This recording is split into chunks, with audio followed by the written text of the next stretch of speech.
lega sungguh hati kami bersyukur buat anugerah Tuhan. Dalam pujian yang boleh kami naikkan, sungguh hidup kami untuk memuliakan nama Tuhan. Kami rindu untuk kami mau duduk diam mendengar firman Tuhan, karena kami percaya melalui kebenaran firman Tuhan, hidup kami semakin diubahkan dan semakin indah di hadapan Tuhan. Kami mohon Roh Kudus menolong mendidik kami untuk mengerti memahami firman-Mu. Urapi hamba-Mu, apapun yang keluar dari bibir mulut hamba-Mu, Tuhan berbicara bagi kami semua. Terima kasih Bapa, berfirman-Lah kami siap sambut firman Tuhan. Di dalam nama Tuhan Yesus kami berdoa dan bersyukur. Haleluya. Amin. Ya, baik Bapak Ibu Saudara, saya akan mengajak kita untuk bersama-sama membaca merenungkan firman Tuhan. Ada dua bagian yang ingin kita baca di dalam Yohanes pasal 8 ayat 31 dan Injil Lukas 14 ayat 25 sampai dengan 27. Yohanes pasal 8 ayat 31 kita baca bersama-sama. 1, 2, 3. Maka katanya kepada orang-orang Yahudi yang percaya kepadanya, jikalau kamu tetap dalam firman-Ku, kamu benar-benar adalah murid-Ku. Lukas 14 ayat 25 sampai dengan 27. 1, 2, 3. Pada suatu kali banyak orang berduyun-duyun mengikuti Yesus dalam perjalanannya. Sambil berpaling, ia berkata kepada mereka, jikalau seorang datang kepadaku dan dia tidak membenci bapaknya, ibunya, istrinya, anak-anaknya, saudara-saudaranya laki-laki atau perempuan, bahkan nyamannya sendiri, ia tidak dapat menjadi muridku. Barang siapa tidak memikul salibnya dan mengikut aku, ia tidak dapat menjadi muridku. Amin. Yang berbahagia adalah setiap kita yang membaca, merenungkan dan melakukan firman Tuhan. Shalom. Lagi shalom. Ya, Bapak Ibu Saudara yang saya kasih dalam nama Tuhan Yesus, hari ini kita mau belajar bersama-sama melalui kebenaran firman Tuhan yang dalam satu tema murid Kristus yang sejati, tentang murid Kristus atau murid Yesus. Nah, Bapak Saudara, kalau kita bicara tentang apa sih sebenarnya murid itu, yang disebutkan bahwa murid itu adalah seorang yang telah berserah diri kepada Yesus Kristus, dan juga orang-orang yang mengasihi Tuhan dan mengabdi sepenuhnya kepada Tuhan. Jadi orang-orang yang berserah, yang sudah berserah diri kepada Kristus, dan orang-orang yang mereka ini adalah mengasihi Tuhan dan mengabdikan dirinya sepenuhnya kepada Tuhan. Jadi untuk menjadi murid Kristus, maka kita pertama harus mendaftarkan diri dulu. Ya, sekarang lagi masa-masa pendaftaran murid di PAUD, di SD, SMP, dan SMA, betul? Yang punya anak sudah daftarkan belum? Jangan nanti bilang kok anak saya anak PAUD di sini gitu. Anak saya udah SD di SD 1 misalnya. Lalu dibilang, ibu sudah daftar? Belum. Belum. Bagaimana kalau belum daftar tapi mau bilang saya sudah murid SD 1 Gemit atau murid SD Oibesa? Harus daftar dulu. Nah, daftarkan dulu, baru nanti setelah didaftar mengikuti prosesnya bagaimana menjadi murid itu. Nah, Bapak Saudara, langkah pertama mendaftarkan diri, artinya kita harus datang kepada Kristus, berserah diri dulu kepada Tuhan. Ya. Jadi orang-orang yang sudah berserah diri, sudah datang kepada Kristus, sudah lahir baru, sudah menerima Yesus secara pribadi, maka dia sudah mendaftarkan diri. Makanya di dalam Wahyu dikatakan namanya sudah dicatat di kitab kehidupan. Siapa yang yakin udah dicatat di namanya di kitab kehidupan? Boleh angkat tangan. Jangan ragu, justru ragu nanti. Ya, angkat tangan saya. Kalau ragu-ragu ya daftar aja sekarang. Kan gitu toh. Daripada nunggu-nunggu lagi, lebih daftar aja sekarang. Nah, karena daftar harus yang didaftar Bapak Ibu Saudara. Kalau tidak, ya, karena Yesus pernah juga menegaskan kepada murid-murid ketika mereka selesai dalam pelayanan, mereka mengusir setan-setan, takut semua setan-setan, bahkan juga pelayanan mereka menyembuhkan banyak orang-orang yang ditolong. Yesus katakan, ya,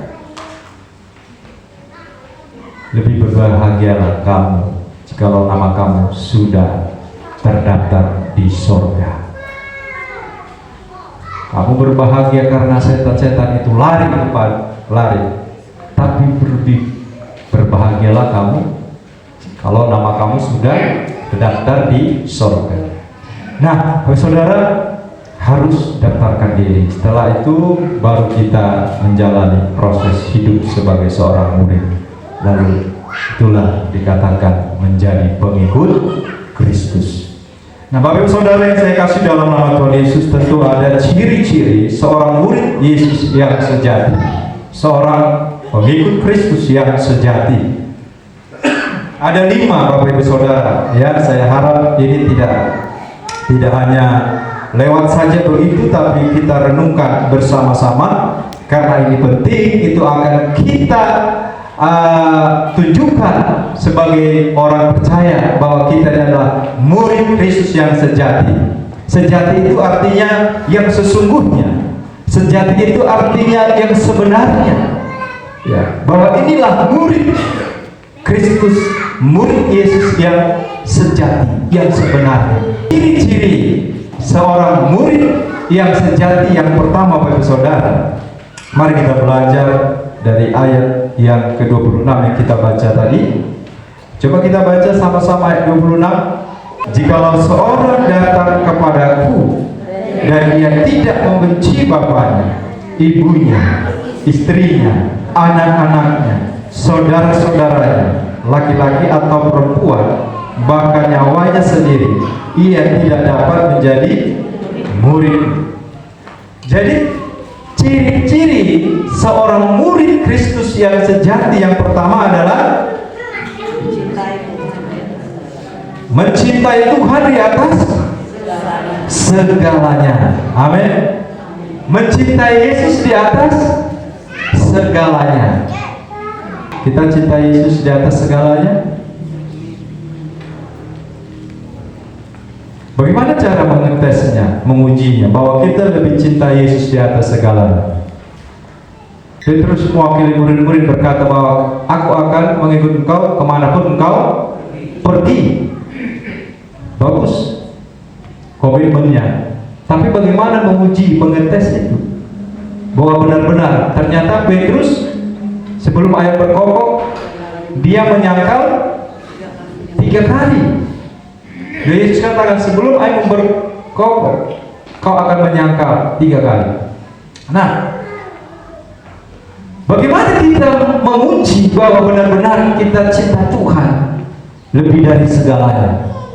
Seorang pemuda kaya yang datang kepada Yesus dalam diceritakan di kitab Injil Bapak Ibu Saudara, bahwa dia sudah melakukan semua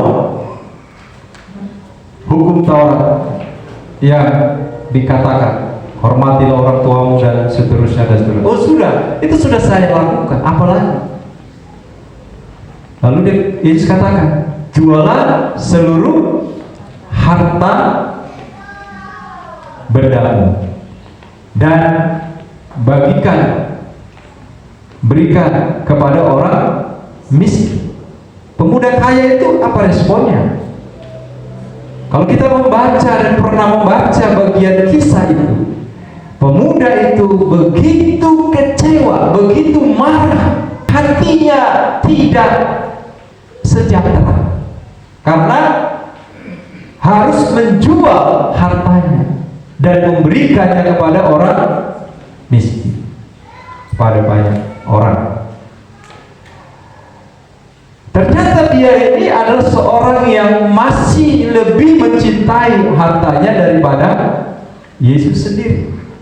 Katanya ingin mendapat hidup kekal dan lain sebagainya.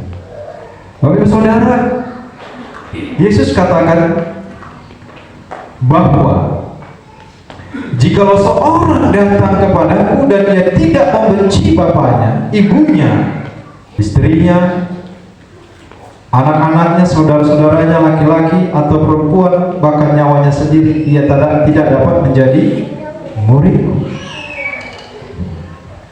Ini adalah gambaran dari orang-orang yang begitu dekat, yang begitu dikasihi, dicintai dalam kehidupan kita.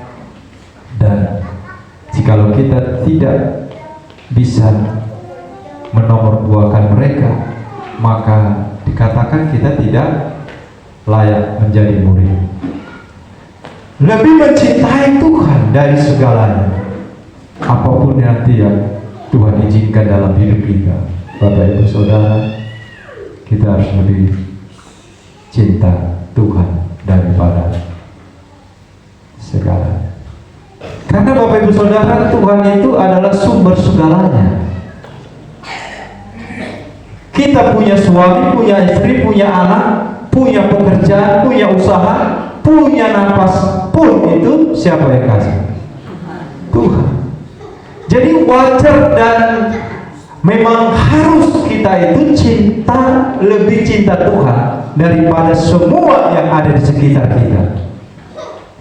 Ada suami yang begitu dekat sekali dengan istrinya, tapi tidak dekat dengan Tuhan. Ada juga sebaliknya, suami begitu dekat sama istrinya, ya tidak salah dekat, memang harus dekat. Tapi kenapa waktu belum menikah, waduh, doanya itu doa puasa, ya, bagaimana dia mencari Tuhan dengan meneteskan air mata. Kalau dikumpul-kumpul selama berapa tahun itu berapa ember air matanya itu.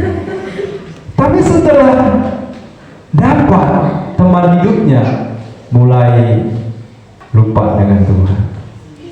Ya, udah jarang berdoa, jarang baca Alkitab, udah mulai saat itu yang udah kendor, ya.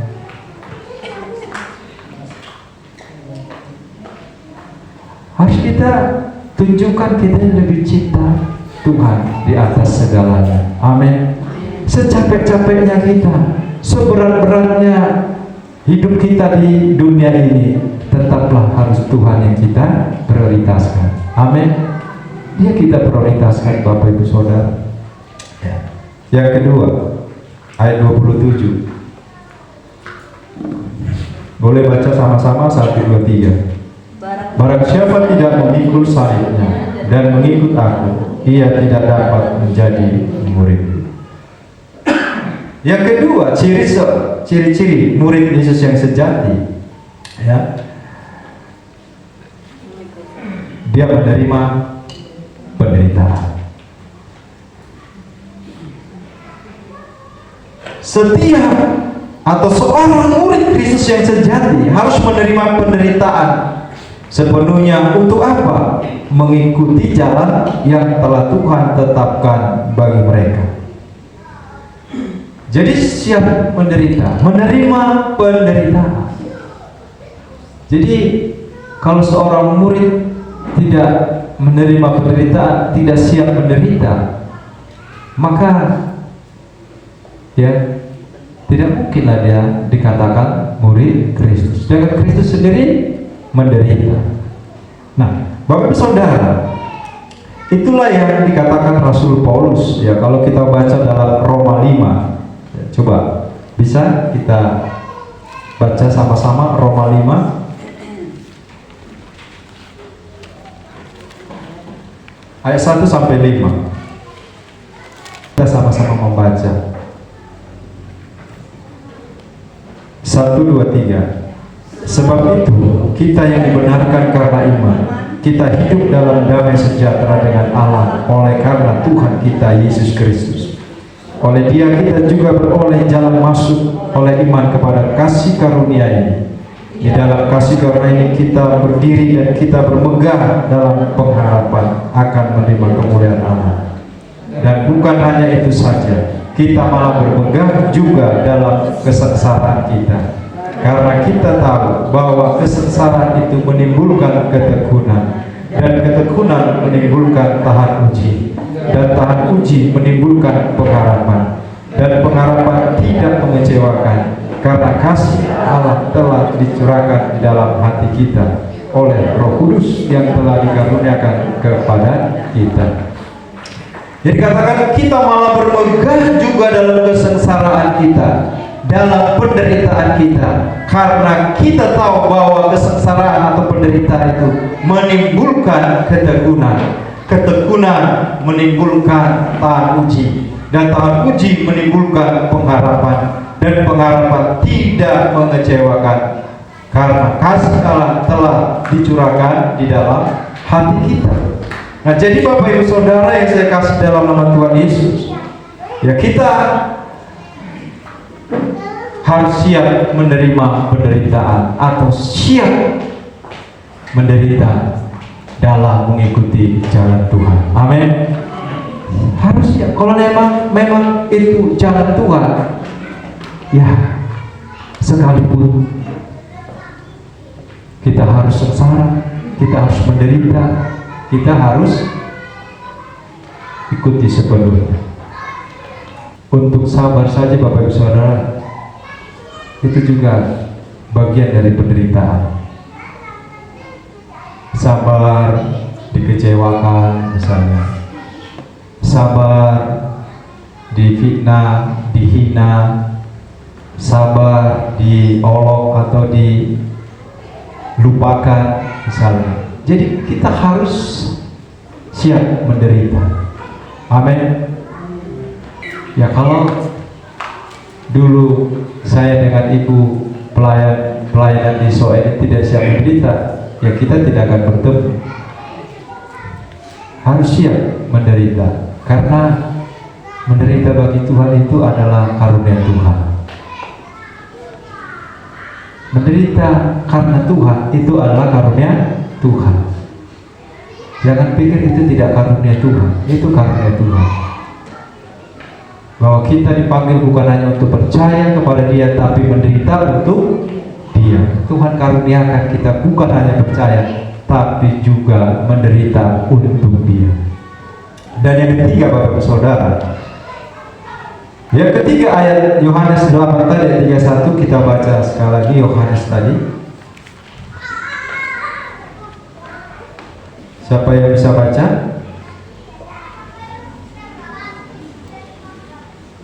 Yohanes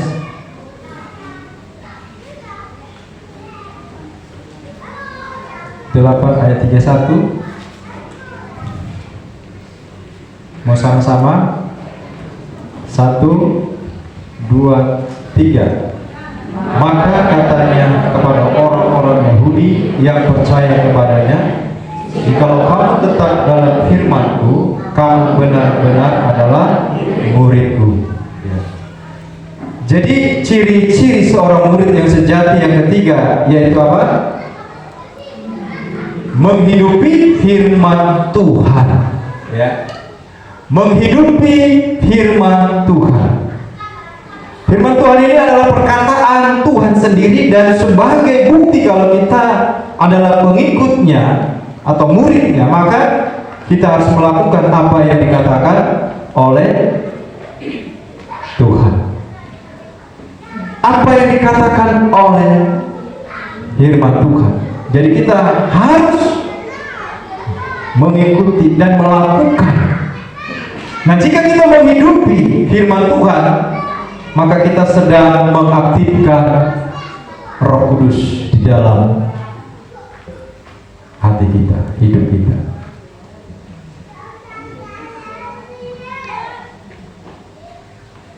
Ini Bapak Ibu Saudara, banyak orang yang tidak mengaktifkan Roh Kudus di dalam dirinya. Bagaimana cara mengaktifkan?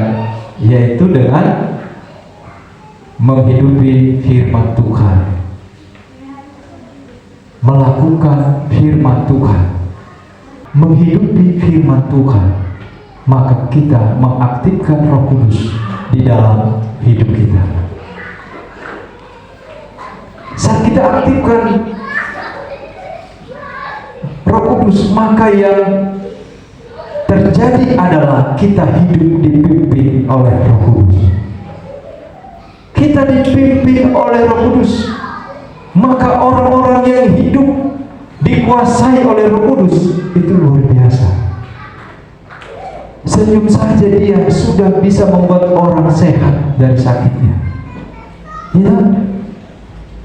Kenapa? Karena Roh Kudus yang menuntun dia untuk bisa senyum, sehingga orang pun merasakan senyum itu kekuatan yang dari Tuhan. Makanya senyuman yang diaktifkan melalui Roh Kudus dengan senyuman yang dibuat-buat itu beda ya, rasanya beda ya.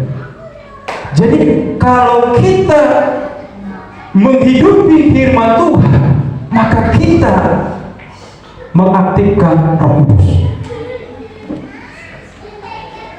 Jadi kita dikendalikan, kita dipimpin oleh Roh Kudus, sehingga kita bisa menguasai diri.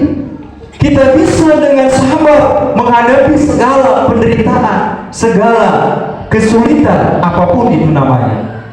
Kita bisa menjalani hidup dengan penuh sukacita, karena diaktifkan Roh Kudus di dalam dirinya, tidak ditidurkan terus, didiamkan. Jadi orang yang menghidupi firman Tuhan, makanya bagi saudara firman Tuhan itu harus dilakukan. Kalau sebatas hanya kita dengar, kita abaikan, ya tidak akan bisa berbuat sesuatu apapun di dalam diri. Mari Bapak Ibu Saudara, aktifkan, hidupi firman Tuhan. Inilah ciri seorang murid Kristus yang sejati. Kita menghidupi firman Tuhan di dalam diri kita. Kenapa saya bisa bertahan dalam situasi yang begini berat? Kenapa saya bisa menghadapi suasana yang begitu mengecewakan? Mengapa saya bisa menghadapi saat saya ada di titik yang terendah sekalipun? Karena kita tanpa kita sadari, pahami, kita sedang mengaktifkan Roh Kudus yang ada di dalam diri kita. Yohanes 15 ayat 8 kita baca. Ayat 8. 1, 2, 3. Dalam hal inilah Bapakku dipermuliakan, yaitu jika kamu berbuah banyak, dan dengan demikian kamu adalah murid-muridku. Yang keempat, ciri seorang murid yang sejati, yang sebenarnya, yang sesungguhnya adalah menghasilkan buah. Menghasilkan apa? Buah. Ini harus kita ingat. Tuhan tidak mencari atau melihat seberapa banyak harta kita. Tuhan tidak melihat seberapa pintarnya kita. Tuhan tidak melihat seberapa tinggi jabatan kita. Tuhan tidak melihat seberapa hebat karir kita. Tuhan tidak melihat seberapa hebat pelayanan kita. Tetapi yang Tuhan lihat, yang Tuhan cari dalam hidup kita, apa yang Tuhan cari? Adalah buah. Buah. Dalam Injil Matius 7 waktu Yesus begitu keras mengatakan di situ, ketika orang-orang berkata, kami berseru demi namamu, berbuat demi namamu, mengusir setan demi namamu. Tuhan Yesus katakan apa? Aku tidak pernah mengenal kamu, tidak pernah mengenal kamu, hanyalah kamu, hai pembuat kejahatan. Itu tidak lihat buahnya, tidak ada ketaatan, atau tidak melakukan kehendak Allah. Buah, Bapak Ibu Saudara, harus ada buah. Jadi orang Kristen itu tidak hanya sekedar penampilan, ya, gagah, kelihatan gagah, cantik, kelihatan dan lain sebagainya luarnya, tapi buahnya, Bapak Ibu Saudara, harus buah. Ya, saya pada waktu buka HP ada saya lihat satu di YouTube, ketika dia pacarnya, ya, dia mau memberikan hadiah kado kepada pacarnya yang perempuan. Dia masuk rumah, happy birthday to you, sambil bawa apa namanya, hadiah, happy birthday to you, dia bawa. Di situ udah ada teman-temannya juga nemani pacarnya, tapi tidak ada suasana yang sukacita disambut. Dia sendiri aja senang, happy birthday to you, karena hadiahnya roti tawar satu bungkus. Dia bawa, happy birthday to you. Datang pacarnya, wajahnya cemberut gitu kan. Temannya juga nggak ada senangnya juga ngeliat, karena kok suasananya itu datang bahagia kan, disambut tuh tepuk tangan gitu. Ini tidak ada. Lalu berdirilah pacarnya ini, lalu dia buka roti tawar ini. Ya karena dia pakai bahasa, bukan bahasa Indonesia, saya tidak mengerti apa yang diucapkan, tapi dari tindakannya itu saya bisa memahami sedikit banyaknya gitu. Lalu diambil roti ini, dia bilang, makan nih roti, ke mulutnya disolotkan gitu, dimasukkan. Sampai pacarnya yang laki-laki ini, dia sedih, dia kaget gitu kan, makan, ditaruh ke muka, makan ini katanya, makan ini. Oh ini hadiah apa? Mungkin pikir begitu ya, ini makan ini. Pas ada di tengah-tengah roti tawar itu ada kunci mobil. Kaget dia, kunci mobil.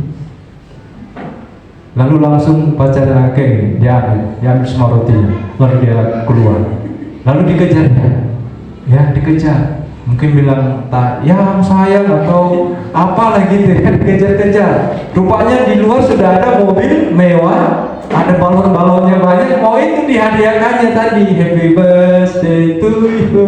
Kan kena dilihat bungkusnya aja, bungkus roti tawar kan begitu. Nah, siapa yang nggak malu, yang begini, banyaklah komentar-komentarnya. Tapi yang mau saya katakan begini, Bapak Saudara, Tuhan lihat dari buah, isinya, bukan sekedar penampilan. Rajin gereja itu baik, Bapak Saudara, rajin gereja, ya, baca firman Tuhan itu juga bagus sekali dan lain sebagainya. Tapi buahnya harus ada. Saya kadang-kadang merenung sedih begini. Kami punya grup alumni di sekolah kan. Pada saat ada teman posting, ya, bahwa adik tingkat kita ini sedang mengalami sakit kanker, lalu membutuhkan dana, dia pelayan di pedalaman sana. Sampai dia buang air besar, bukan lagi keluar dari tempat biasanya, sudah buang air besar itu keluar dari saluran kencingnya, dan dia harus membutuhkan dana sekian ratus juta untuk membantu dia bisa dirawat. Dia orang Batak, Kembar Batu, dia kembali ke Medan, dirawat keluarganya. Jemaatnya bilang, sudah kamu keluarga sana mungkin bisa diperhatikan keluarga. Tapi pada saat di-sharing di grup supaya memberikan support untuk dana, Tidak ada yang komentar satupun. Ibu bilang belum ada tuh yang komentar di grup. Pas saya baca, aduh kasihan sekali. Lalu saya kasih masukan kepada ketua alumni, pengurus alumninya dan seluruh alumninya, kita buat taken list saja supaya bisa diserahkan. Saudara, sekian ratus alumni kami yang ada, hanya belasan orang yang tergerak hatinya. Tergerak. Di dalamnya itu ada doktor, S1, S2, S3, mau ke S4, nggak tahu ada ke S4.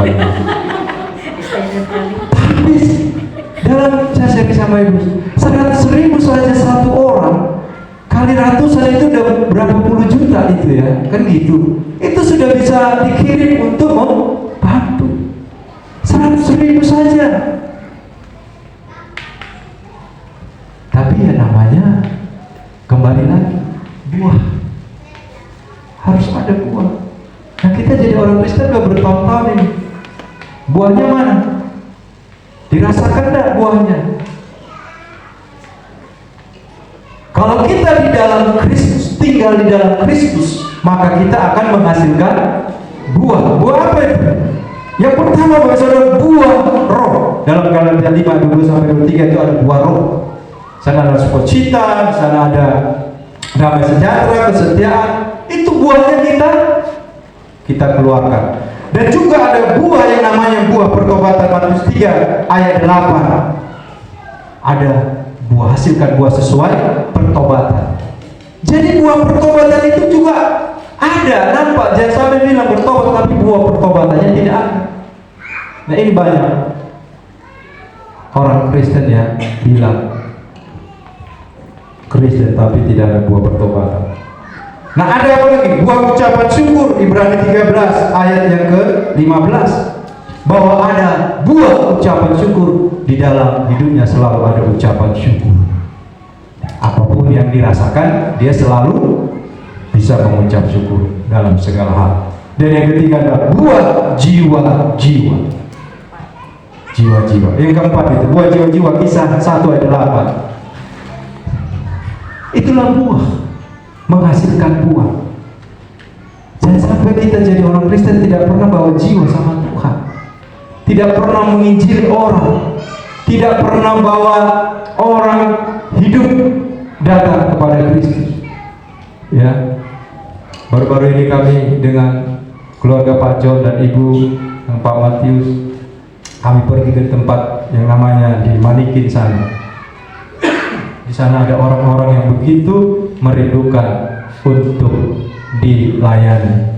Saya katakan dengan Pak John dan Ibu, dimanapun mereka tinggal, yang penting hatinya haus untuk Tuhan, kita akan layani. Kita siap, ya. Tapi saudara, dan ketika kami datang, mereka begitu senang dan begitu banyak ternyata keluarganya. Mereka tinggal di satu tempat yang dimana mereka kerja, itu tempat di lahan pertanian mereka. Dan disitulah mereka tinggal. Lalu saya tanya, Bapak rumah di mana? Oh ada di dekat sana. Siapa yang tinggal sana? Anak-anak. Jadi Bapak dengan Mama tinggal di sini? Iya. Mereka tinggal di satu seperti tempat pendopo itu untuk mereka tinggal. Karena tidak mereka tinggalkan karena banyak ternaknya juga ada, pertaniannya juga ada dan lain sebagainya. Jadi mereka harus tinggal di situ. Tapi intinya Bapak Saudara, kita harus tunjukkan Tuhan. Jangan kita, kalau kita tidak cari jiwa, itu namanya kita egois. Ya, kita sudah makan, kita sudah dapat berkat, tidak kita bagi. Kita sudah diselamatkan, kita sudah terima Yesus, kita diam-diam. Itu egois Bapak Saudara, mementingkan diri sendiri. Jadi saya selalu himbau kepada kita, anak-anak yang sekolah, lihat teman-teman yang belum percaya Yesus, kasih tahu, kabarkan Kristus kepada mereka. Yang di sekolah, mau SD, SMP, SMA, jangan hanya diam-diam. Ya, kita melayani, kita buat yang terbaik untuk Tuhan, kita hasilkan buah. Buah itu yang dicari Tuhan. Tuhan tidak lihat kita berapa tingginya kita. Kamu paling tinggi di kota Soe katanya. Tidak. Tuhan tidak lihat kita kamu paling cantik di kota Soe. Tuhan tidak cari itu. Tuhan tidak cari kamu paling punya sepatu paling mahal. Tidak Tuhan cari. Tuhan tidak cari kamu punya rumah yang bagus di sini. Tidak. Tuhan tidak cari kamu punya tanah yang banyak. Tidak. Yang Tuhan cari buah. Kesempatan sangat banyak. Di kantor, yang kita injili orang di kantor itu, ceritakan tentang Yesus. Kalau kita buka usaha, orang yang beli juga kita ingatkan tentang Kristus. Banyak sebenarnya orang di mana saja kita temukan, ceritakan, beritakan, cari. Yang kelima, yang terakhir, Matius 20 ayat 26 sampai 28. Mari kita baca sekali lagi, Matius 20 ayat 26 sampai dengan 28. Kita baca sama-sama ya. Cukup panjang. 26 sampai 28 saja. 1, 2, 3. Tidaklah demikian di antara kamu. Barang siapa ingin menjadi besar di antara kamu, hendaklah ia menjadi pelayan. Dan barang siapa ingin menjadi terkemuka di antara kamu, hendaklah ia menjadi hamba. Sama seperti anak manusia datang bukan untuk dilayani, melainkan untuk melayani dan untuk memberikan nyawanya menjadi tebusan bagi banyak orang. Amin. Yang kelima, ciri seorang murid yang sejati, yang sesungguhnya, yang kelima, yang terakhir, melayani. Dia melayani. Murid Kristus sejati harus hidup sama seperti Kristus hidup di dunia ini. Kristus datang ke dunia, Bapak Ibu Saudara, untuk melayani, bukan untuk dilayani.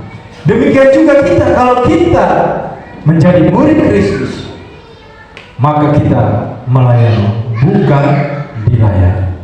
Setiap kita ini diberikan yang namanya kemampuan, diberikan kita talenta, diberikan juga kita bakat dan lain sebagainya, untuk kita bisa bekerja dan mendapatkan penghasilan finansial dalam hidup kita.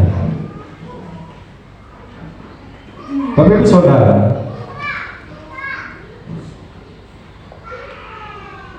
berkat kemampuan bakat itu juga bisa digunakan untuk melayani Tuhan di gereja, baik juga di pekerjaan Tuhan lainnya. Bisa kita pakai. Jadi mari, kita ini semua sudah diberikan bakat, kemampuan. Jangan sampai kita tidak melayani.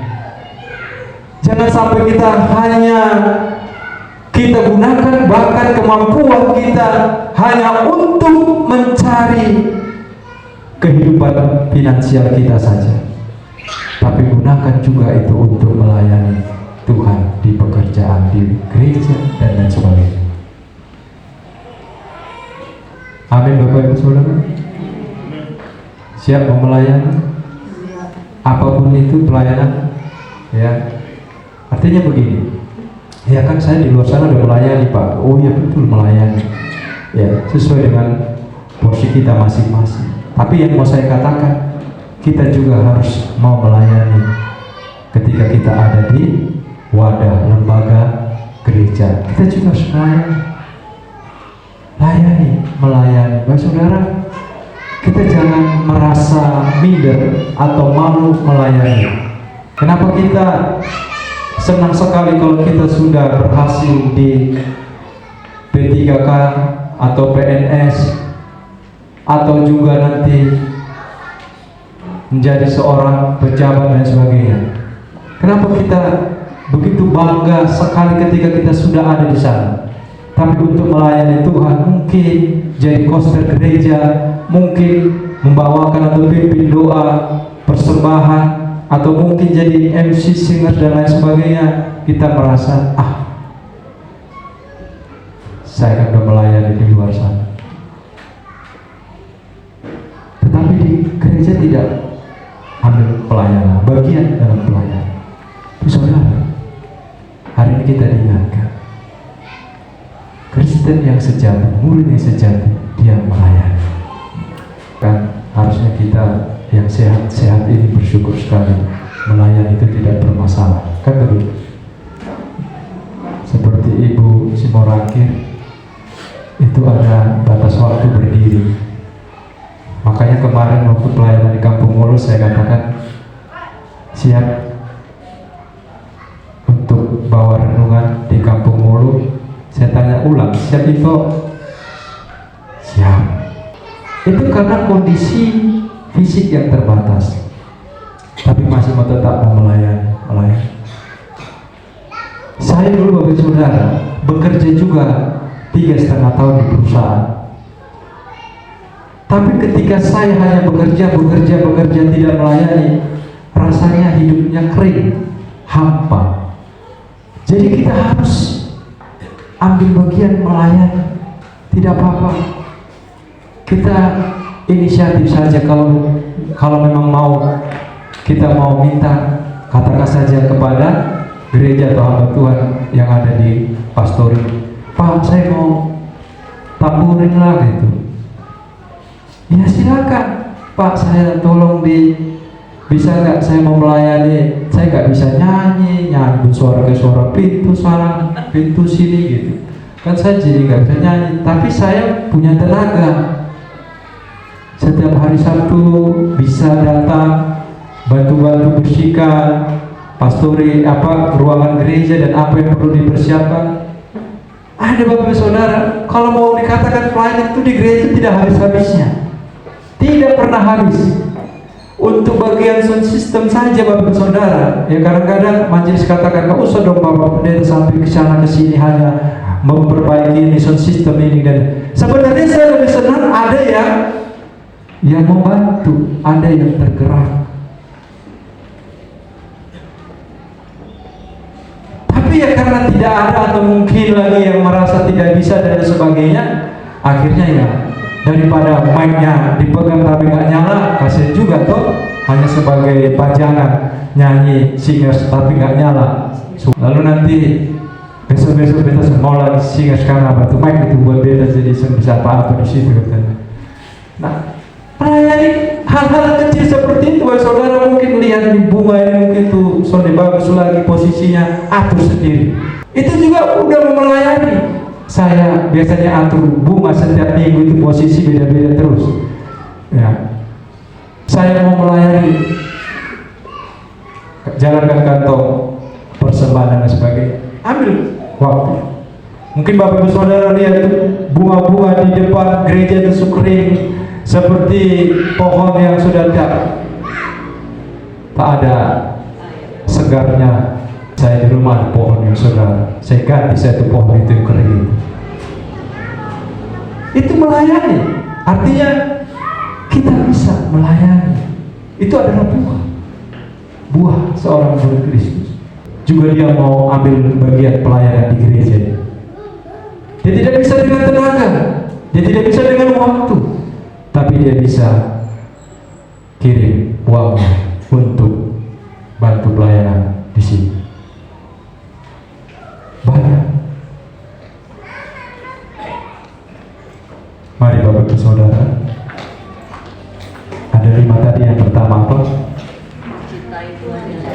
Cintai Tuhan lebih dari segalanya. Ingat, taruh di hati, langsung masukkan dia ke hati. Yang kedua,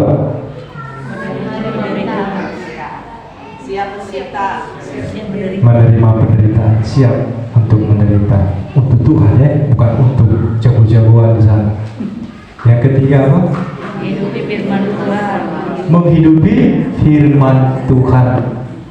Aktifkan Roh Kudus supaya kita hidup selalu dipimpin oleh Roh Kudus.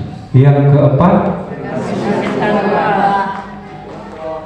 ya, menghasilkan buah. Ya. Anak-anak sekolah minggu itu Bapak Ibu Saudara, aduh senang sekali. Apalagi gak apa-apa. Saya mau bantu anak-anak sekolah minggu dong suka makan tiktak. Gak apa-apa kasih tiktak. Ya.